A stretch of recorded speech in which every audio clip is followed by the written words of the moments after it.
Now, what's being asked of men is how do you provide a safe space emotionally for your child and for your partner? Yeah. And that's a question most guys are like, what does that even mean?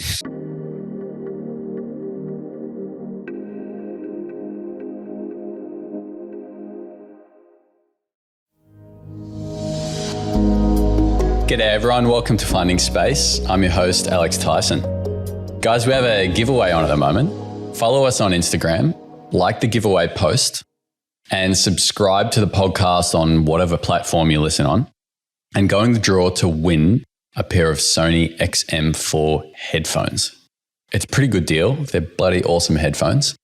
And when you follow us on Instagram as well, you'll get access to behind the scenes footage, some fun Finding Space info, and I'm also asking for questions for the upcoming guests I have on the podcast. So you get to ask them some burning questions that you might have. To go to our Instagram, it's finding.space.podcast, and like the giveaway post, subscribe to the podcast, and you'll go in the draw to win some awesome headphones. So check it out. This podcast is coming out around the time of International Men's Day. And today's interview is really fitting for that, actually. From my experience being a roughly 30-year-old man in the modern world, International Men's Day is really important. Whether that's for men's health, men's mental health, emotional health, just looking after men and supporting men in a time where more is being drawn from men than ever before to hold space, to look after their family, their relationships, their partners, their friends, to be successful in business and create the world that they want to create. There's so many moving pieces for men right now. And so today's interview is really fitting for International Men's Day. Today, I'm speaking with Tully O'Connor. Tully O'Connor works as a leader in the space of supporting men through the challenges of modern life, working to guide men to personal freedom, confident leadership, and to thriving relationships. Tully runs a podcast called Thriving in Fatherhood and runs retreats for men in the Sunshine Coast, Australia, to help men through different stages of their life and find community and strength together. In today's interview, we unpack the challenges men face in today's age when moving into adulthood or moving into fatherhood, the traditional relationship roles, the tools men can apply in challenging situations, the willingness to ask for help, the elements of rites of passage during specific milestones in life, and we talked about the importance of talking to others about the challenges we face. And so I give you Tully O'Connor. Tully O'Connor, thank you so much for coming on the podcast. It's an absolute pleasure to have you here. Yeah, man, I'm stoked to be here. I'm excited to dive in. Yeah, it's a nice location too. Usually this is over Zoom, but you were nearby. Here we are in the yurt. Five minutes away. What are the chances? All things happen for a reason, right? Yeah, exactly. Yeah. Man, getting straight into it, I'm about to be a dad. I've got friends who have just become a dad or are soon to be a dad as well. Mm-hmm. And it's become clear to me that there is a lack of support for people in that space. Yeah. And then you dive into it further and you realize there's a lack of support for men. Like, it just kind of got me wondering, I guess, like, how did we get to this space? You know, there's a lot of support for women out there and for mothers out there. It's you still have to go and find it, but it's there. Whereas for men, I felt like you kind of had to dig, you know, to find someone like yourself in this space. Like, how do we get here? Yeah. How do we get to this point of there being a real lack of support for men as they go through these rites of passage? Yeah, good question, man. The rite of passage into fatherhood specifically, I feel like there probably hasn't been that support the whole time, but what's happened is how challenging that transition has deepened as the pace of life expands, you know, financial pressures expand, the demands placed on fathers and mothers, but we'll speak to fathers in this conversation, the demands have grown, but the support hasn't. So now it feels like there's a lack of support, whereas I don't think the support's gone away anywhere. I just feel like the demands have expanded, you know, where we're expected to fill so many roles and we don't necessarily have the guidance, skill set and support to fill those roles. It's like somebody rocking up at a job and just saying, yeah, cool, go do your job. And they're like, hang on, wait, what's my job role? What am I even doing here? What am I, you know? And it's like, just do your job. Yeah. And it's like, oh, what? And then just fumbling our way forwards, figuring it out. And yeah, sometimes you might, you know, might have some good guidance around you, but on the whole, not really, especially because a lot of people these days maybe want to do things differently than how it was done when they were kids, right? And without any support, it can be quite isolating. Yeah. And guys, we typically tend to just lone wolf it. You know, we want to be the guy that can get it done, right? So we don't want to put our hand up and be like, yo, I'm struggling here. So we just suck it up and push forward, you know? So yeah, it's definitely like, it's a huge thing. There are lots of different factors. But I feel like those are a couple. Yeah, that analogy, go like rock up for your first day at the job. Cool, go and do your job now and be excellent at it. Yeah. Because that's the pressure that we put on ourselves, right? Yeah. I need to be a dad. I need to be a business owner. I need to be fit and look after myself. I need to support my wife or my partner. I need to bring money in. I need to have this house or wherever we live. Like I need to provide that. Yeah. And I have to do all of that excellently. Yep. Right? Yeah, 100%. And it's self-imposed, and it's especially in the birth space. It's like men have not been in that space. Like that's new. Like birthing at home is like, again, it's not new, but men supporting in that role, like we don't have like that was midwife support, almost like women's business. So to have partners and men in that space is new. We don't have a primal imprint for that. And so it's like, there's this expectation yet to show up and support. And yet with what skill set, with what backing, you know, we're still carrying our own trauma and our own stuff from our life. And it's like, cool. And then you're expected to be self-imposed and externally, be amazing at it all. And it's one of those things where I feel like back in the day, there were those defined roles. Do you know what I mean? Right. Breadwinner, homemaker, right? And obviously there are exceptions to that rule.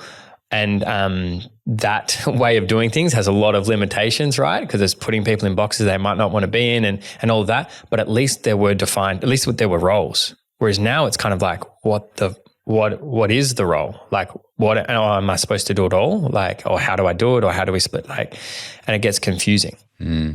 Are these the kind of things that you see coming up during this rite of passage into fatherhood, or maybe that's another conversation, but I'm sure there are other rites of passages for men later in life. Yeah. But are these the kind of themes that you see coming up? Like there's just all this stuff up in the air with no clarity on where to go, what to do? It's pure overwhelm. Yeah. It's just overwhelmed because life's already busy for people pre-children. And then you add that and it doesn't get less busy. So people already maxed out at capacity a lot of the time, just in relationship. You know, relationships have challenges and can be hard to navigate. Then you throw another human in the mix and it's just like guys are just maxed out and they don't have the capacity or the support to metabolize that extra stress. So they just go into their survival response, which for a lot of guys is shut down and withdraw, or it's people please and make sure everybody else's needs are looked after, and self-sacrificing, which is an awesome strategy for maybe a month until you burn it. You know, if you want any sort of longevity, that doesn't work. And so guys are just, they're redlining. Their nervous system is redlining. And they don't have the skills, the tools, or the support to be able to even recognize that's what's happening. They're just like, okay, I'll just work harder. I'll just try harder. I'll just do more. Yeah. And then it doesn't work. And then, that's the biggest thing. And where it surfaces the most from my personal experience and from what I've seen in guys that I've worked with is through the relationship. I find often sometimes guys can maybe have trouble connecting with baby, depending on how present they got to be through the pregnancy and through the birth and how much time they got to have often form that connection. Because for us, that requires time. For women, there are biological triggers that cause brain changes for bonding and all of that. Whereas men, a lot of not the same, but similar changes can take place, but the triggers are environmental. So if we're not reading books to baby while they're in the womb, if we're not having that connection and we're not, present at the birth and have that time post-birth in those early stages, if we don't have that present time, we don't have those same brain changes. So bonding can be harder with the baby. But to be honest, with the guys that I've been seeing, that bond with baby is pretty good. The challenges are showing up in the relationship. Right. And that seems to be the crucible. And the stats aren't great. Like from the last I saw, the Gottman Institute, they do a lot of research on this. And I think it's above 70% of people report significant reduction in relationship satisfaction in the first 3 years of having first child. That's wild. And I don't know the exact stats around separation and all of that, but they're not looking amazing either. So it really starts to show up in that arena. Do you believe that's a symptom of men not having the tools to be able to deal with what happens during this time? Yeah. And then those challenges showing up in the relationship? Yeah. It's like all of these things, there's a number of factors. The first thing is what we spoke about before, just that overwhelm of stress and not being able to metabolize it. Like if you're stressed and in that fight or flight, you're not going to be a present, open-hearted partner, for starters. And then it's a lack of guidance around how different things are going to be. Yeah. Right? It's the shift is so big, and a lot of people, whether they realize it or not, are quite codependent in their relating. And it's just the way we're kind of set up. We're quite like nuclear families. We're in our little bubbles in our relationship, and that's awesome. But then when you have a baby, guess what? All of that beautiful, feminine, nurturing juice and loving that we get from our partners, guess where that goes? That goes to the baby. Physically, mentally, emotionally, spiritually. Like, it's pretty much all redirected there, as it should be, especially for those early months, years. But if our relationship was our only source of that intimacy and our only source of that connection, and then that's no longer available for us, it's like we have a source of nourishment through that intimacy and that connection with our partner, and then that nourishment's taken away, right? Right. And so that resentment starts to build. And again, some of this isn't conscious. It's just like that disconnect is there. Resentment starts to build, and that, to me, is the biggest thorn in the side of relationships post baby, is lack of awareness around that. Because it shows up in whatever way it shows up, and it's like the issue is rarely the issue. You know what I mean? It's like, a symptom. Exactly. Yeah. It's a symptom of the fact that, and this isn't to place any judgment, but like that codependency in relating, men, like we don't get that intimacy on the whole from other relationships. Do you know what I mean? If you talk about guys getting intimacy and their needs for intimacy met from other guys, it's like, the level of low grade or high grade homophobia in our culture, the level of like depth in male relationships has a lot to be desired. Yeah. Right. And because we're not getting that depth and that connection elsewhere, we need that. That's a human need, that connection. Yeah. And if we only get that from our partner and then that gets taken away, we're in a pretty tricky spot. Things start to go wrong. Yeah. It reveals stuff, it reveals what's already there. Like I find birth is amazing for that. And just that transition in general, I look at it, it's like a magnifying glass. It doesn't create any new issues. It just reveals what's already there. It's like if we can't communicate very well, but we're just getting by, that lack of communication is going to be revealed when we become parents, right? If I don't trust my body, if my health isn't in line, if all of the whatever's there, it's the ultimate litmus test. Man, you know, sometimes through my journey, people ask me like, oh, are you excited to be a dad? And my response is like, I'm already a dad. Yeah. Like that energetic transition, whatever you call it, like that's begun. Yeah. That happened months ago. Yeah. You know? Yeah. And it's exactly that. You know, we're talking just off air, like going through this process and like checking in with your partner as often as you can, like what's coming up for you, you know? Yeah. And it might be to do with the birth, or it might be to do with postpartum, or it might be to do with a relationship, or it might be to do with something not even between you two, but something else that's going on in your partner's life or whatever. It just brings this stuff to the surface, you know? And in some ways it brings it to the surface so you can transmute it, so you can let it go, or so you can work through it, you know, and be stronger for that. Yeah. You know, and I think on a very energetic level, like these things happen to make you into what you need to be when a baby arrives. 100%. You know? Yeah. And I suspect that journey won't stop once baby arrives. It'll start. Birth is the beginning. Yes. Yeah. It's very much the beginning. And like you say, when you're sensitive and you're intentional, it starts early on. And that whole question, when do you become a dad? And you hear different things. Oh, it's once the baby's in your arms, then you really feel it, or once you've conceived. And, you know, you could argue it a million different ways. I'm sure you were making decisions before you guys had even conceived with your baby in mind. You know, so were you a dad then? You know, and it's like, when does it actually start? It's like this period. Because, you can have a baby without becoming a father. You know, you can get someone pregnant. Does that mean you're a father? You know, it's a very grey thing that we could get quite philosophical about, you know? And it's like the earlier, in my opinion, you know, my humble opinion of the father of 2.5-year-old who's figuring it out as I go along, is it becomes a choice.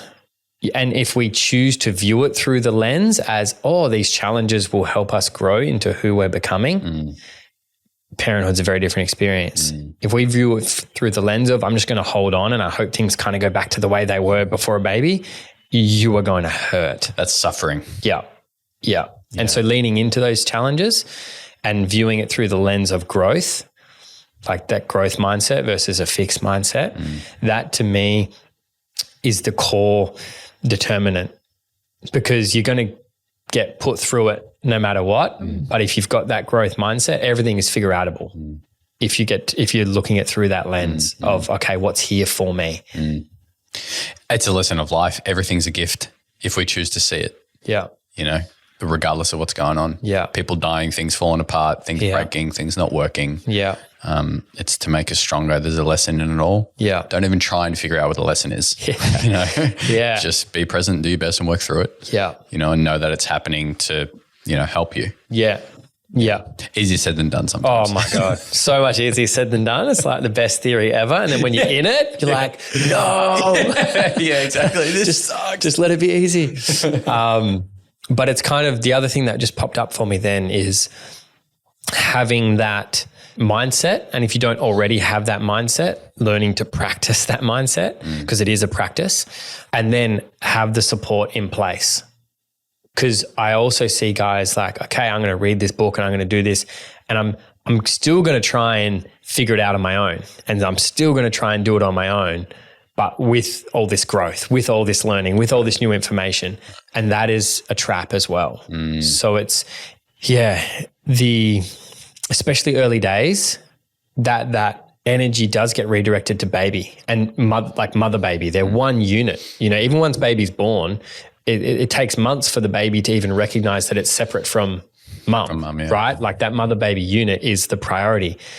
And I see guys take that on and they're like, cool, okay, I can self-sacrifice. Awesome. There's a time and place for doing that temporarily. But I pose the question to guys that are going through this is, awesome, you're going to be providing for that mother baby unit, you know, and you're not asking for your needs to be met from that unit, but you've still got needs. You're still a human being. So the question becomes, what support do I need so I can show up for mum and bub? And where is that support going to come? From a mate, from a counsellor, from somebody who's preparing meals for us, from like, what support do I need so I can show up without burning out? And is that like a actually sit down and write out 100%. what you think you need for your needs to be met. Yeah. Yeah. Yeah. And it can look through and getting support with that. If you've got a doula or if you've got friends that have been through it, like what do you wish, this can just be conversations, it doesn't have to be in the form of formal support. And if you've got stuck, because if you haven't worked through your stuff, so to speak, birth and parenting will bring it up real fast. Right. And getting support to work through that, your own conditioning, your own wounding, your own stuff that you've got with your parents that's unconscious, getting support, counseling, coaching, psychotherapy, whatever it may be, that's not, they aren't resources we go to if something goes wrong. Do you know what I mean? Just like we need to eat healthy food to be healthy, we need support working through all of that stuff to be healthy emotionally and spiritually. Yeah. And again, just normalizing that as much as we can. It's like, I'm not seeing a counselor, or I don't get a coach because I was struggling. I got a coach because I'm a human and humans need support. Right. And just owning that. Because it's so hard, man. The conditioning runs so deep. Like I'm speaking this and I still resist, and I've got an incredible network of support. And something will be going on and there'll be a little voice being like, oh, it's not worth, don't worry about sending the message. You've got it. You know the answer. You're going to figure it out. Don't worry about it. So that conditioning runs so deep. So acknowledging that, and don't think just because you've got a little bit of awareness that you can outsmart that, it'll get the better of us. It's sneaky. And so just leaning into that support as a practice, is paramount. I think it's worth saying that doing that isn't losing. Oh, right. Yeah. It's not, you haven't lost, you're not giving up, you're actually taking a really positive step forward. Yeah. To do something like that, to talk to a counselor or talk to a mate, reach out from an authentic place and say, dude, can we just have a chat? Yeah. Can we just talk? Yeah. Go for a walk or something? Yeah. Whatever that might be. And a lot of time that you don't need advice. You just need to be heard. This is what's going on. This is hard. This is challenging. And then it's just, fair enough. Cool. That's half of the work done. Yeah. And then you might need some guidance around some specific things sometimes. In my experience, less so than it actually is the case. Just to be heard and seen and normalize the challenge. That's the biggest one. Because if you don't do that, you think you're going through it alone, and you're not. Trust me, anybody listening to this, we think our challenges are so unique, and they're just not. The specifics of them might look different, but the core of them, part of the human experience. Man, it's exactly the same in I have some business mentors that I work with and communities of other business owners. Man, every time I go there, literally, I said this yesterday. I was like, this is like therapy. Yeah. Because it actually is. Yes. Because you talk to these other business owners and you realize, oh, fuck, they got the same problem I have. Oh, it's not just me. And it dissolves. Yeah, exactly. And oh, look at how they worked through that. Yeah. Amazing. Yeah. It's no different. Yeah. To be talking about these kind of things. Man, I'm feeling really overwhelmed because my partner is pregnant and we're having a baby coming, and it's just there's all this stuff going on. Oh yeah, I went through that too. Yeah.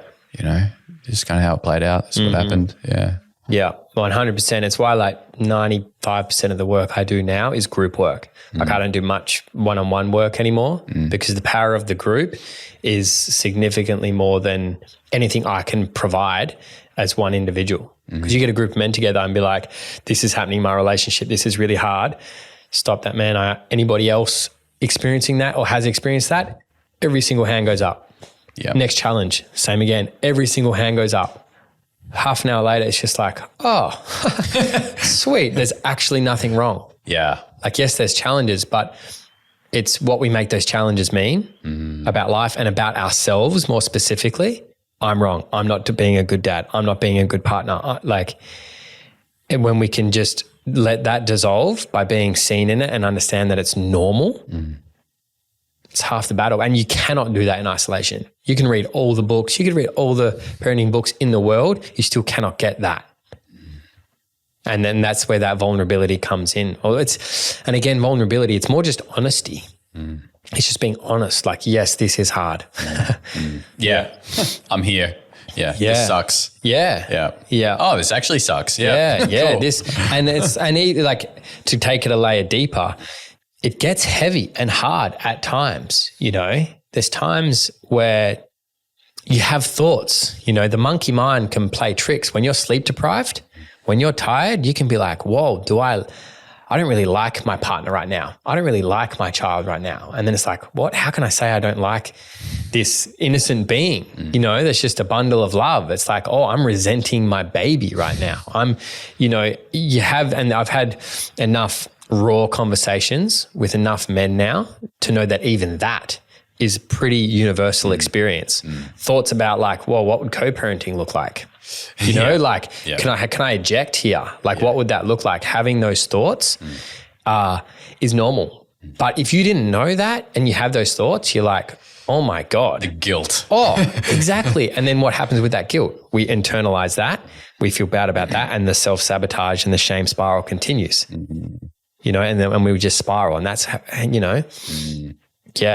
that's how men end up thinking their family is better off without them. If we want to go the pendulum swing to that full end of the spectrum. So you look at mental health, you look at suicide rates of young men, like a lot of those young men are dads. And it's like, what needs to happen for a man to get to the point where he thinks their family is better off without him? And it's these little things that stack and build over time.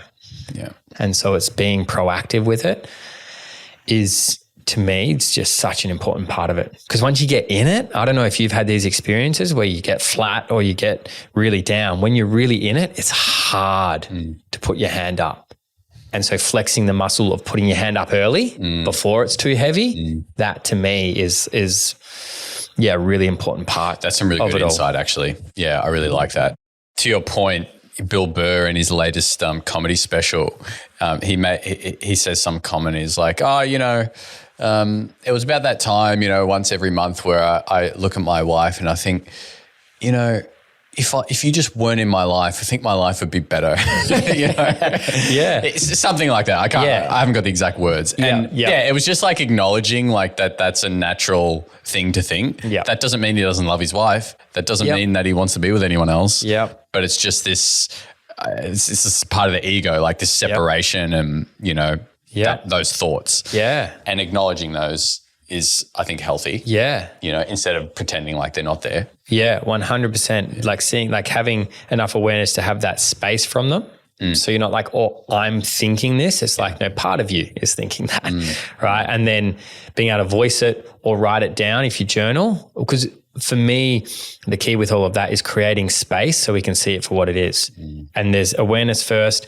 Then for me, either speaking it or writing it down, you create even more space. And then having that witnessed by others and normalized dissolves it. And it's like, at least start the first one, at least start writing it down, at least start being with it. But yeah, to really, and it's amazing what starts to happen. You're just like, oh, when those things then pop up again, those thoughts, those challenges, you automatically feel lighter around it because you know what your mates or your men's circle or your coach or whatever, you know what they're going to say. They're going to be like, yep, normal, me too, right? And you have that experience enough. I'm sure you've experienced it with like your business support. It's the same.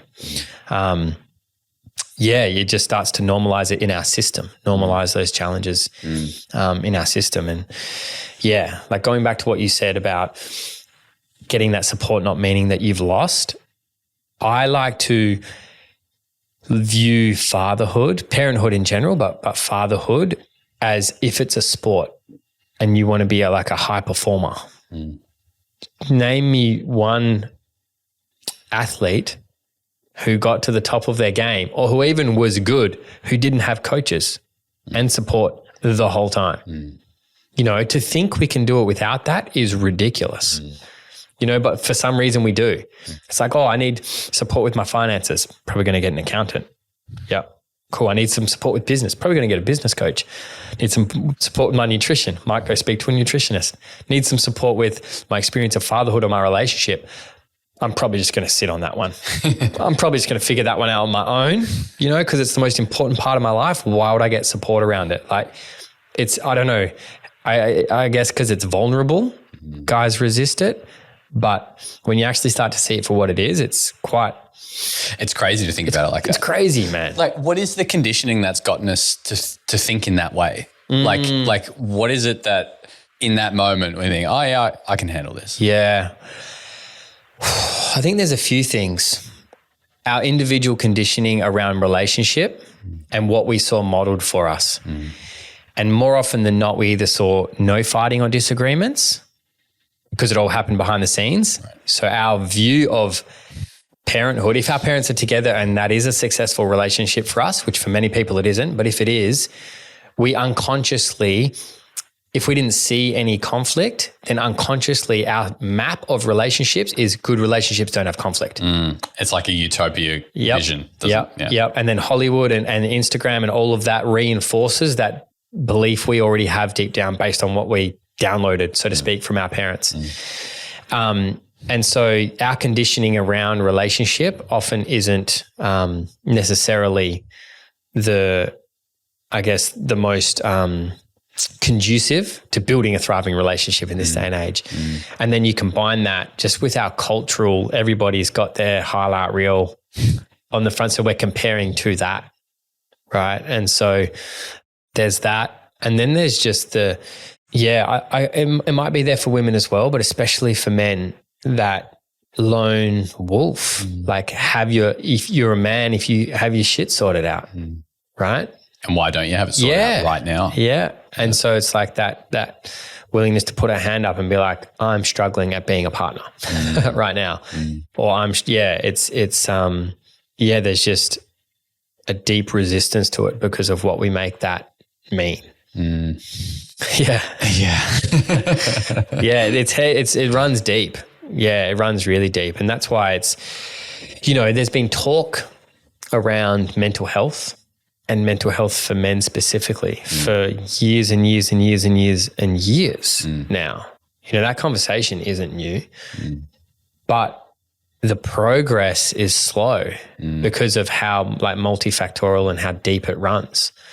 And until we're willing to go to the root of the issue, like that conditioning, because it's called mental health, but really it's emotional health, right? How we be with emotion and metabolize emotion or not, that has huge impacts on us physically and relationally. And I feel like a lack of awareness of what's actually going on for us means we make it mean that there's something wrong with us when all these things are present.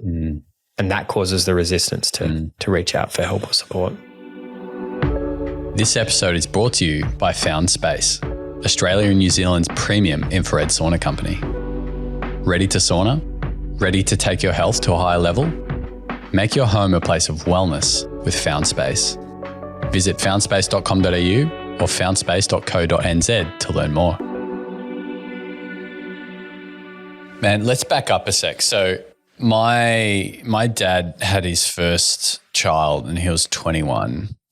And I think about that now and I think, holy shit. Yeah. Whoa.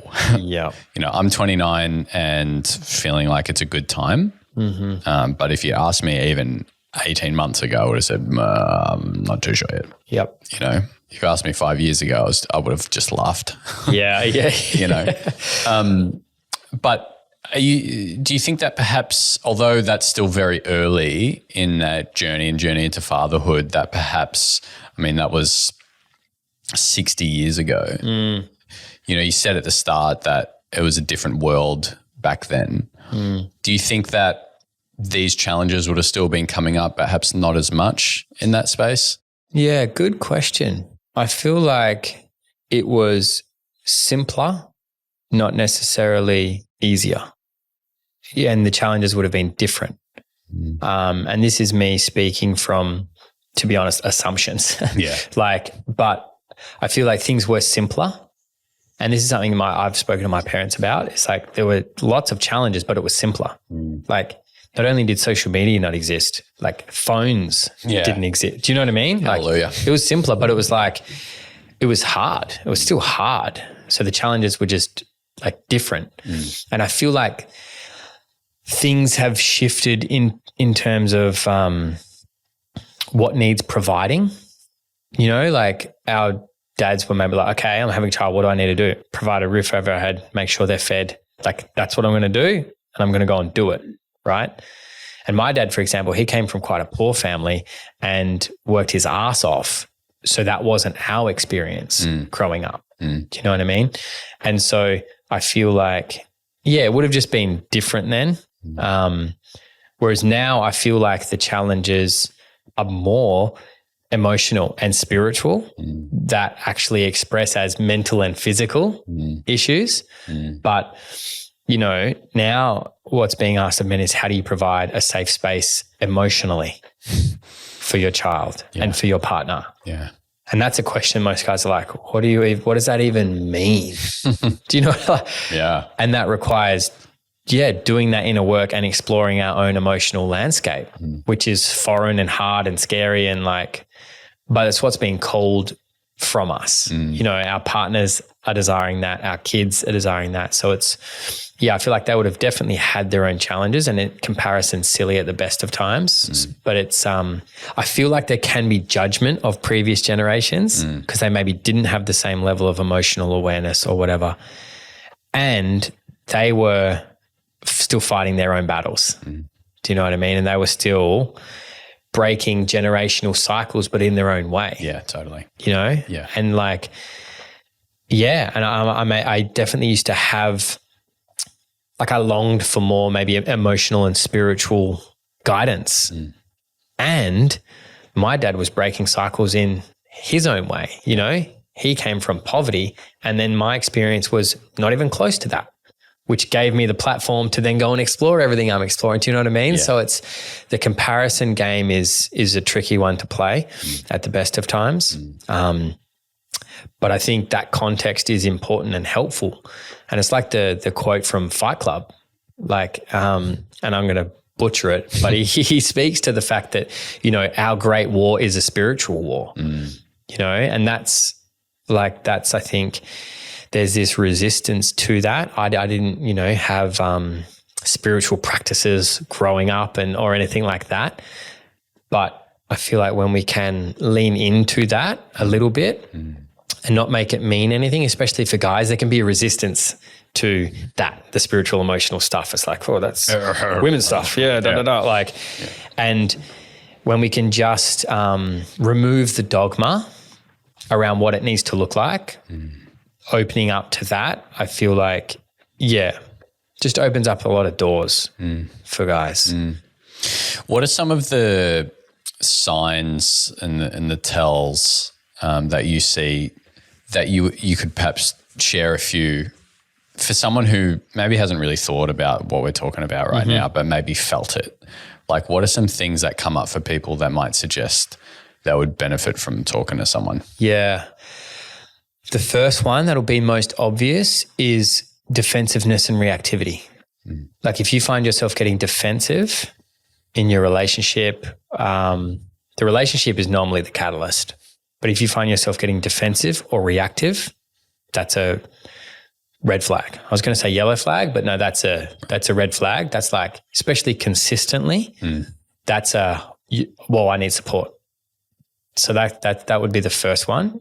And then it depends on people's tendencies. Sometimes it shows up more in heightened anxiety. Sometimes it's more flatness, more depression, that kind of end of the spectrum. And if any of that starts, if you feel you're withdrawing from other friends, from support, if you feel like you're withdrawing, even if you can justify the withdrawal. Yeah, well, of course you can justify it. Yeah, so that is another one. If I'm withdrawing a little bit, that's another sign. And then just physical fatigue and burnout. Again, it's a tricky one because you want to normalize the struggle and you don't, in terms of like, you're going to be sleep deprived. So being tired, it's going to be part of the process. And completely burning out, like, common, is it normal? Just so that physical, if you're physically burning out, that's a sign that like you're getting nearly beyond the point of like, it's going to be hard to come back from here. And so those I'd say would be the three main ones to look out for. But for me, relationships are a gold mine for the mirror of where am I actually at? How well have I got my shit together right now? And if I'm short, defensive and resentful, okay, I need some support. Yeah. Yeah. And then we can start to look at some of the things that you were talking about earlier. Exactly. Yeah. Yeah. Whether it's a counselor or just chatting with a mate, whatever it might be. Yeah. Yeah. Yeah. Listening to your podcast. Yeah. Exactly. Yeah. Because sometimes, and I get guys message me all the time, because it's that normalizing it. Sometimes just listening to two guys, like listening to us talk about it now, like that can be enough. Yeah. That can be like, oh, okay, normal, cool. Yeah, exactly. Yeah. Deep breath out. Yeah. And then there's the space for new decisions to be made. Then there's the space for all of that to start to happen. But the relationships are a gold mine.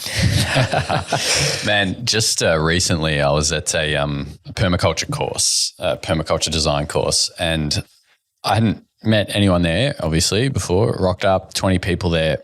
And within 2 days, it just became so clear to me that actually everyone there was a mirror. Yes. Of me. It was so obvious. Yeah. It's like, that's that part of me and that person and that's that part of me over there. Yeah. It was just so obvious. But sometimes in our intimate relationships, that can be forgotten. Yeah. You know? You're like, no, that's just their fault. They just if they just stop doing this, oh my God, life would be so much easier. Yeah. Right? Yeah. Right. But again, like you said earlier, that space, having that space from those thoughts, and then you can just, they're just mirroring that part of me. Yeah. There's a great book called Love Without Conditions by Paul Ferrini, and he talks kind of the Christ teachings from the point of Jesus, but it's not from a religious dogmatic point of view. Yeah. Great book. And he says in there, like, whatever comes up for you in like your brother or your sister, he calls it, other humans. Yeah. He's like, that is just pinpointing that point in you which needs healing. Yeah. That's it. Yeah. And although it can be hard to see it like that, taking the time to, like, if something comes up, to actually give it some thought, like, why has that come up? What is that showing me about myself that I can actually work on? Yeah. And you realize it's got nothing to do with him. Yeah. And if you work on that, it just won't show up again. Yeah.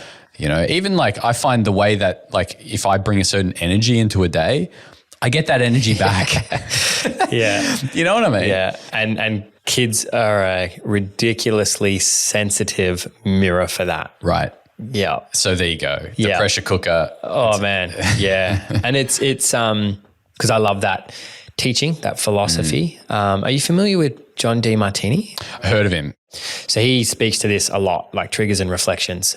And I find that's been one of the most life-changing practices for me. And it's just like to give people some structure if they're listening to that and they're like, yeah, okay, I get that sometimes, but it's like, I've never had that come up with a client, like a trigger, relational trigger, where it hasn't been a perfect reflection for them. Might have taken 2 weeks to get to the bottom of it, but it's there. And the quickest one to check in with around that is, say if a certain behavior is pissing me off, quote unquote, triggering me, it's like, where do I do that behavior? That's the most obvious one. The other one can be, where have I done that in the past and not made peace with myself about it? Oh, I love that. Right? Yeah. Because if I haven't made peace with, and a good example I like to use is like, say, bullying. If somebody's bullying someone and that really triggers you, and it's like, oi, but you've, bullied someone in the past, even when you were 8. Yeah. You were bullying someone and then you feel guilty about that bullying. Haven't forgiven yourself. Yeah. It'll show up. So it's like, where have I done it or not made peace with myself? And sometimes the third one can be, where do I actually want more of that behavior? So I find often if people have strong boundaries, a good relationship with the word no, that can be triggering, and it can be like, oh, you're selfish because you're saying no, or you have boundaries around your time or whatever, when really that's being triggered because you're like, you want more of that behavior and you deny it in yourself. Therefore, when it shows up in others, it's triggering. Yeah. People pleasers get triggered by people with boundaries a lot. Yep. And that's what's happening there. Yeah, like you're suppressing that too much. Exactly. So it's coming up because you actually want to be able to do it more, but you're not allowing yourself. Yeah. Interesting. Yeah. Yeah. So those three things to run through, I find, can be just a quick way to like when a trigger is alive to neutralize it, so to speak. Yeah, just because say something about your partner is triggering you, to prove that it's actually about you and not them. Say if we invited 9 other people into the room, that behavior wouldn't trigger necessarily 9, it might trigger 2 others. So it's like, what's the common denominator? It's not the behavior in and of itself. It's your reaction, your relationship, and your perspective of the behavior. Yeah. That's good. I like that too. Like if you brought 9 other people into the room, how many of them would just think it's completely trivial? Yes. How many of them will be like, no, that's your shit, Alex. Yeah. Yeah. Nah, Tully, that's you, man. Yeah. And it's humbling. Yeah. Like, and that's the reflection I get from a lot of my friends who are also coaches and they're just like, man, you're in it. You're creating this suffering. Like you're holding on to it. And I'm like, I am, like, because you don't want to hear it, but a lot of the time it's, can be humbling because the trivial, especially the trivial stuff, it's like, because the little boy in us gets activated and it's like, our wounded little boy, their wounded little girl, just fighting, playing out our unmet needs, right? It's not our adult selves that are in the room having that conversation. It's our conditioning. Totally. The unconscious programming just playing. Yeah, exactly. Yeah. Yeah. What are some of the other tools to have in our toolkit as we go through these changes? Like nervous system regulation and like breath work, being able to breathe, being conscious of our breath and being able to use our breath to relax our nervous system. Yeah. And that can be really simple. Like give me some examples. So nasal breathing, diaphragmatic breathing. Yep. So being able, because our mind, body, Western medicine has separated it, but the two are inextricably linked and it's a two-way street. What we think can affect how we feel and how we feel will affect the thoughts that are available to us. So if we're physically breathing in a way, shallow breathing, chest breathing, then that's sending signals to our brain that we're stressed. Right? If our jaw's tight, if we're so understanding our physical body plays such a big part of it. And the quickest way to go from stress response to relaxation response is through our breath, diaphragmatic breathing. So that looks like breathing in through your nose and ensuring that your belly is expanding on that inhale and relaxing it out. Take 6 of those, your system will be more relaxed and you'll have better choices available to you, right? And sometimes, so that's the quickest one, and start and just YouTube like basic breath work, find like it's everywhere now. The reason I ask for some specificity there is because it is everywhere now, but it's so different depending on what you're wanting to do with the breath, and so that's why I want. Yeah, definitely. And a quick one is like a down-regulating breath. Because certain breath work can be up-regulating, so excite our system, or down-regulating, like calm our system. And so speaking to, what we're talking about, being able to down-regulate our system when we're a bit jacked up is probably the most beneficial one, especially with kids. It's like it's a constant regulation game. And so the simplest way to do that is just make your exhale twice as long as your inhale and breathe in through your nose. So you might breathe in for 2 and then out for 4. Do that for 2 minutes. Your system will feel drastically different. Do that while you're walking outside in nature. Your state will be completely different. So take the time out, hit pause and acknowledge, whoa, I'm at capacity here. I need 3 minutes to go and stand with bare feet on the grass and take some breaths. Yeah, like that. Sun on the face. Yeah, exactly. It'll help just regulate us. Like, that's the most practical stuff. And then taking care of the physical vessel. If you're dehydrated, your body's going to be physically more stressed. Therefore, you're going to be mentally more stressed easier. Like if you're not eating right, like all of these things, if you're not moving your body or exercise training in some capacity, it's going to be hard. So those basics, like understanding and just owning the fact that like the body is the vessel.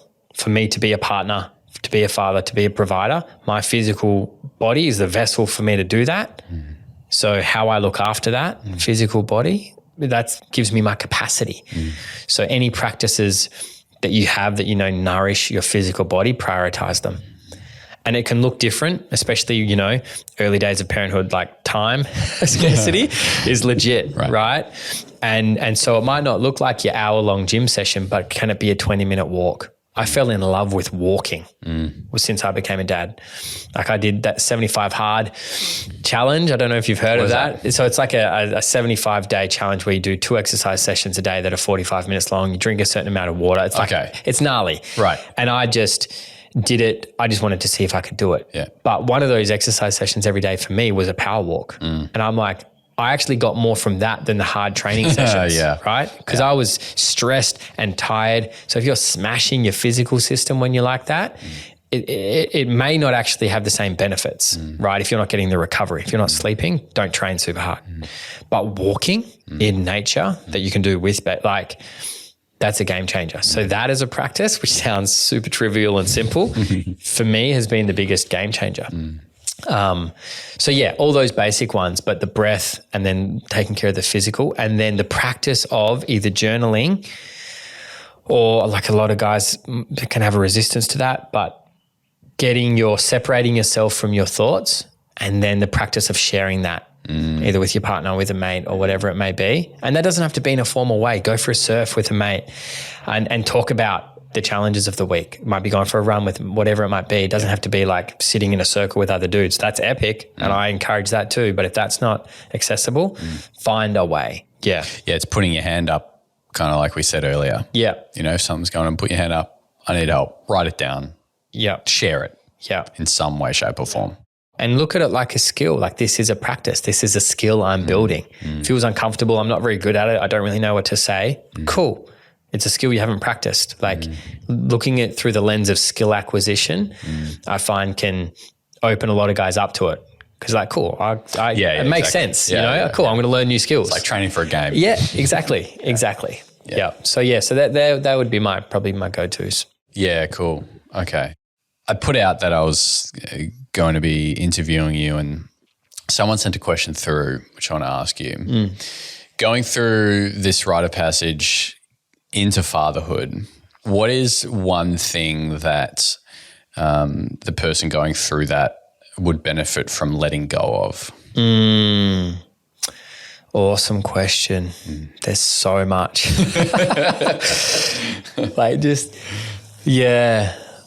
There's so much.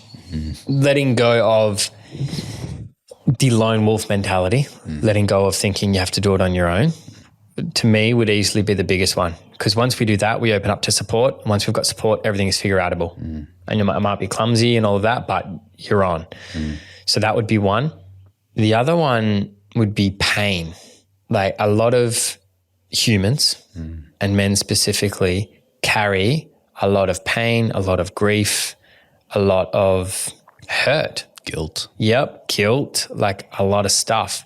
A lot of guys are emotionally constipated. We're just holding it. And that reduces our capacity, going back to what we were speaking about before in nervous system regulation. If we are holding liters and liters and liters of suppressed pain and emotion and hurt and trauma, then our capacity is very small to bring on the stress of parenting. And so letting go, and again, that's easier said than done. This is something that, in my experience, does need support, because even when guys are willing, they're like, cool, I get it. I got to cry. Cool, I get it. I've got to let go of this pain. Right. How do I do that? Yeah. Right. But just acknowledging that that's part of the process of becoming healthy emotionally, that would be the second one, I would say. Being willing to let go of, the pain and hurt and grief that you might carry, and be open to there being more than you think there, right? Because there are things that can happen to us when we're young that our system just takes on, and then as we go through life, we make conscious, it wasn't that bad. Yep. Oh, when my parents did this, that sucked, but they were doing the best they could. So, and we make up a story to justify us not feeling what we want to feel. right? And a lot of the time this is happening really unconsciously, and it's a coping strategy that works because it helps us continue to function. Yeah. But it just gets to the point where it was adaptive back then and it becomes maladaptive if we continue to just hold on to it. It's just like we sprain our ankle, right? We will limp for a little while. That's an adaptive mechanism. If you limp for the rest of your life, you're going to mess up your hips, your back, and then that becomes maladaptive. The same thing goes with what we do emotionally. And so just recognizing that and being willing to start to, excavate that and let that go. Yeah, and that, speaking to rites of passage, when there is no formal rite of passage, which across the board there's not, for into manhood, into fatherhood, there's just not. That's where these things would come up, because you would be pushed to your edge in that rite of passage and held by elders and other men who have been through it. And when you're held in those spaces and pushed to your edge, those emotions and that pain, there's space for that to be released and be metabolized and be worked through. And so getting in spaces where you can be held it's not just going to happen on its own. It's, again, you can read all the books in the world about emotion. You can do all of that stuff. You can't do it solo, because it's part of it is being witnessed in it as well. And again, that was a big function of a rite of passage, being witnessed in that, in the fears, in the letting go of all of that, and then being witnessed in your greatness and your strength and your gifts and all of that, and acknowledged in that as well. But long answer to a short question. No. Going back to to let go of, that pain or trauma or guilt, grief that we're carrying, it creates a lot. And you don't need to let go of a lot to create a lot of space. Like guys might come in for a breathwork session or we're at a retreat and they might have a little cry and they just let a few tears go and be witnessed in that, and they feel like they've new men. Yeah. The vitality that becomes available when we aren't holding that, it's a hard work to hold and keep all that stuff buried. So those two things, the lone wolf mentality and pain. What are some of the elements of a rite of passage you touched on there? In terms of being witnessed and getting to our limits, what are some of the elements that, I guess, if we were to design a rite of passage for into fatherhood or into manhood, what are some of the elements that we would put in there? Yeah, great question. And big shout out to the Rites of Passage Institute and Anna, I think Rubenstein is his last name. They're just down in Byron. He does work all over Australia, all over the world. I did their Rites of Passage leadership training, and that's where I sort of learnt this structure because they've studied different cultures across the world, and because they all have slightly different rites of passage, but there are these things that are present in all of them. And so to speak to a few of those, there's three kind of phases.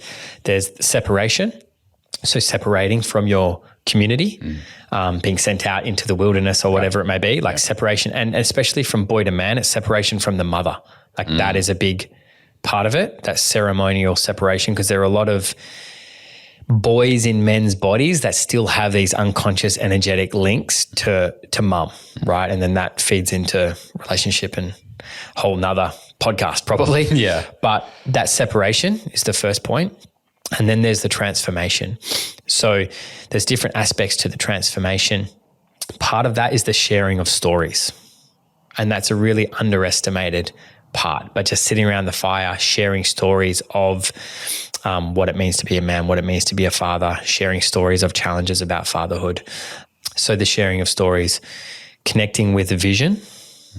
Yep. So visioning is often a part of that visioning process, and often like vision quests are a really common rite of passage. So connecting with that, acknowledgement of gifts, and that's sort of the end of the transformation phase. Before that, the one I missed was challenge. Like there's got to be a pinnacle challenge. And if you look at like hunter-gatherer tribes, a lot of their challenges were physical and painful because an important part of being a man in that tribe was being able to go and hunt and endure physical pain. And exhaustion. Yep, fatigue, all of that. Whereas that, although that would be hugely transformational, might not be applicable to the average guy who's becoming a dad. Yeah. Right? But what I find and the challenges that I facilitate in the retreats that I run are more emotional and spiritual, right? But there needs to be a challenge, like a threshold to cross. And then the last part of the transformation is acknowledgement of gifts by the community, strengths. And because that is really like, that's what you're going to bring back to the community. It's like your gift of foresight, your gift of communication, your gift of like, how are you going to serve, you know, and your vision that you receive combined with the acknowledgement of those gifts normally link up. And then it's like, cool, I'm coming back. This is who I am. This is who I am now. This is what I've let go of. And that's a really important part. And then the third phase, so that was all kind of transformation. And then the third phase is the return. And so this is returning back to the community and being received by the community as this new version of yourself. And this one gets missed. This one is hard to do because even, for example, let's just say a guy comes to a retreat and then he comes home and he's like, feels different. Physically, he's different. He's released trauma. He's released pain. He's clear on his vision. But if he's received by his mates or his partner that are still holding him to who he was before, how do you think that's going to integrate? Probably not very well. 100%. And so that return piece is the trickiest part of it, to be honest. And there are ways to do it, but it's just something to think about, including when you're designing that. Even if it's by the family, it's like, who are you now? What do you stand for? What are your intentions? How do you want to show up? And being received, because rites of passage are for the community. They're not for the individual. Like we think, because we're so self-oriented in this day and age, that we're like, oh, he's going on that rite of passage. It's like, yeah, he is, but it's for the community. And it's very easy to forget that in this world of self-help and self-development and self, that it's actually for the community. And when you look at it through that lens, then incorporating, that return aspect and trying to do that well. But it's hard because what's the community he's returning to? Yeah. If he doesn't have that fabric of community in his life, which lots of people don't, you know? So it's like, there's lots of work to be done. Yeah, I really resonate with that because you go away and you do these transformational things and then you come back and it's very jarring because you're a different person now and those people aren't, and they don't understand what you've been through, and it's just you can't communicate it, and then kind of thing. Yeah, and you don't feel seen, so then you judge them because they haven't changed, and then it's like this merry-go-round of fuckery, and it's just like the world travel. You go traveling for 5 months and you come back and you're like, you're not welcome back in. So then you just go traveling again. And you know, that not having that return can result a little bit in that Peter Pan syndrome of like never actually integrating the rite of passage and just on the endless quest, you know, like Joseph Campbell's like, I'm blanking on what is the hero's journey. Oh, yeah. Right? Yeah. Like, you know, you cross the threshold, you slay the dragon, you get the treasure, then you come back across the threshold to give the gifts to the community. Yeah. Like, that's an important part of it. Yeah. Whereas we can, if we don't know these natural cycles, you can kind of just get stuck slaying dragons. Or you go back to community and you're like, oh, this is a bit boring. Yeah. And you don't actually integrate anything. So you go back and just try to slay some more dragons. And so, understanding those fundamentals of the rite of passage, I think, is really important. Yeah, it's really interesting. I mean, how do you kind of talk to it a bit, but I'm curious, like, how do you think we could improve in that space of coming back? Because I've experienced it personally. Yeah. I'm sure many people listening have, you know, and you come back and it's all, how do you get that right? I don't know if you can get it right, but how can you do it a bit better? For me as a facilitator, like what I did in my last retreat, for example, is on the very final day, I invited the partners of the men and their kids to come and witness them. And there was like a ceremony. And so they were witnessed in the finishing and the acknowledgement of their rite of passage. And then they heard us all talking to each other and about each other. So the partners are then part of that experience a little bit. Yeah. So having some sort of ceremony around the completion of the rite of passage can be really powerful. If that's not available, taking responsibility for organizing your own return, right?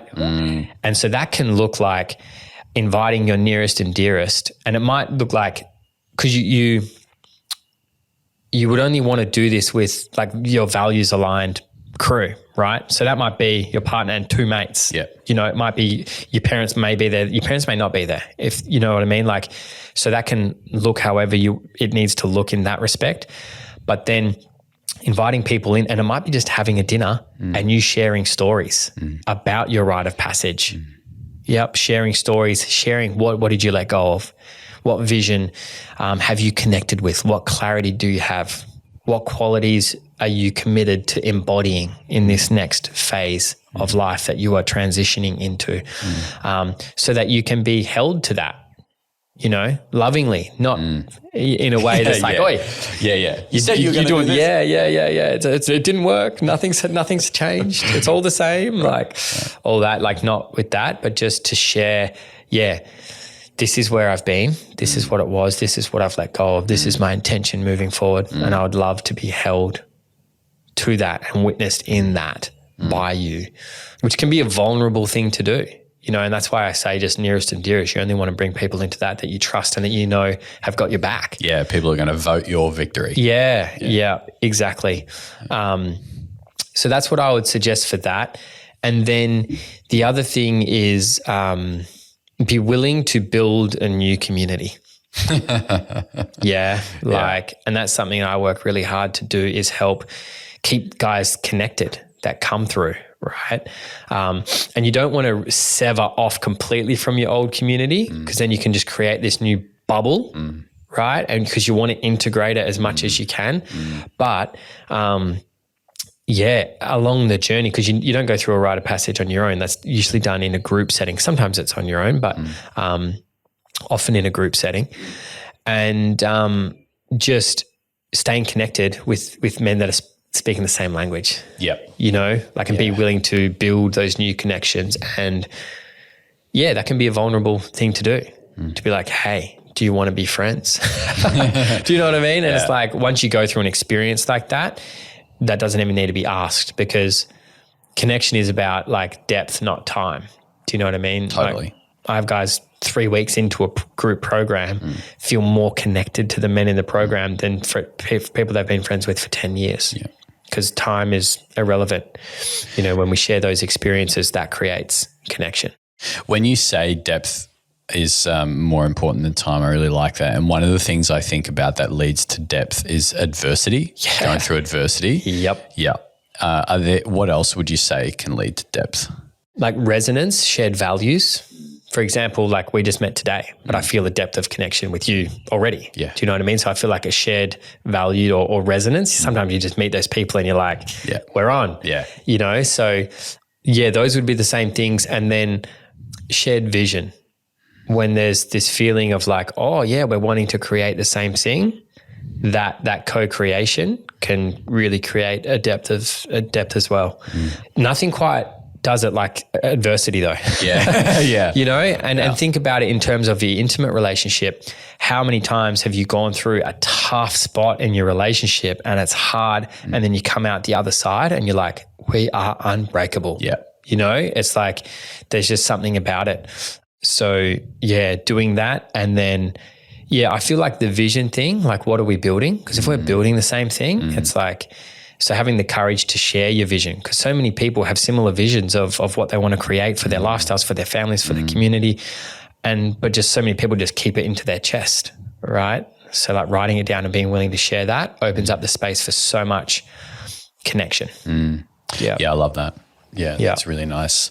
Yeah, that adversity thing, man. Like I've often joked, like if you want to know if your partner is the right person for you for a really long time, do like a long water fast. Oh man, when you were saying that you guys did that together, I was like, wow. There's things that Kristen and I went through which no one on this planet will ever understand, you know, in the depths of, 25 days without food, and you're just at times holding each other physically, but also emotionally, as you go through the roller coaster of it all.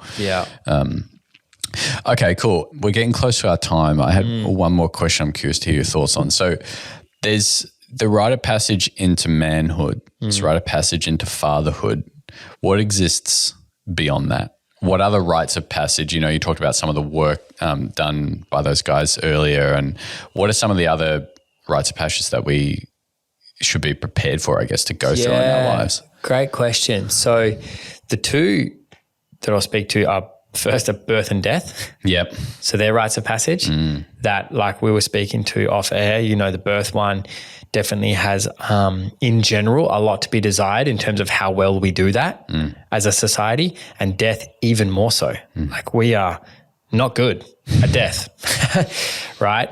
And so those two as the bookends, for me, I think warrant the most attention.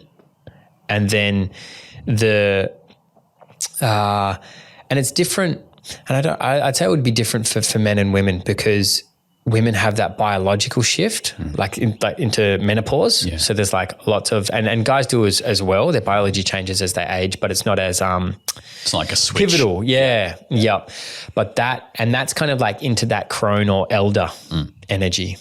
And so that would be another one. And I'd feel like becoming a grandparent, I feel like would be one as well. I don't think that's necessarily a core one that's like acknowledged, but just for me personally, like in what I witnessed in my parents, like I know that was quite a significant shift, because once you become a parent, your relationship with your parents changes. Yeah. So they're going through whatever that is as well. And that's why if we've got anything unprocessed with our parents, it will come up, because those relationships are shifting. Yeah.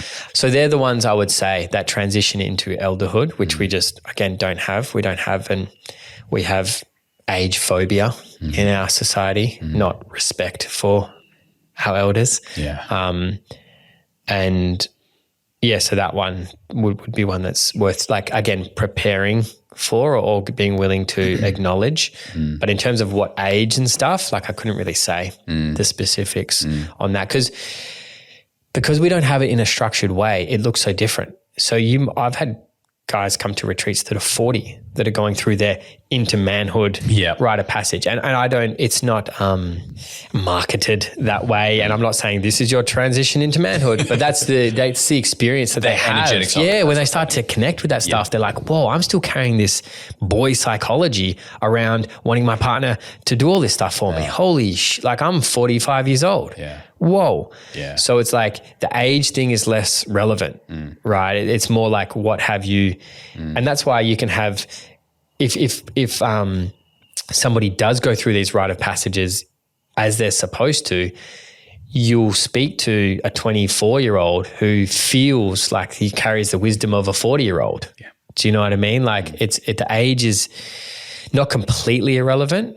but it's not the first thing, and you say somebody who's well-traveled, they have a different resonance, because that's like a rite of passage kind of thing as well. So, they're the main ones that don't get looked at, like birth, death, and then that into elderhood. It's more those milestones.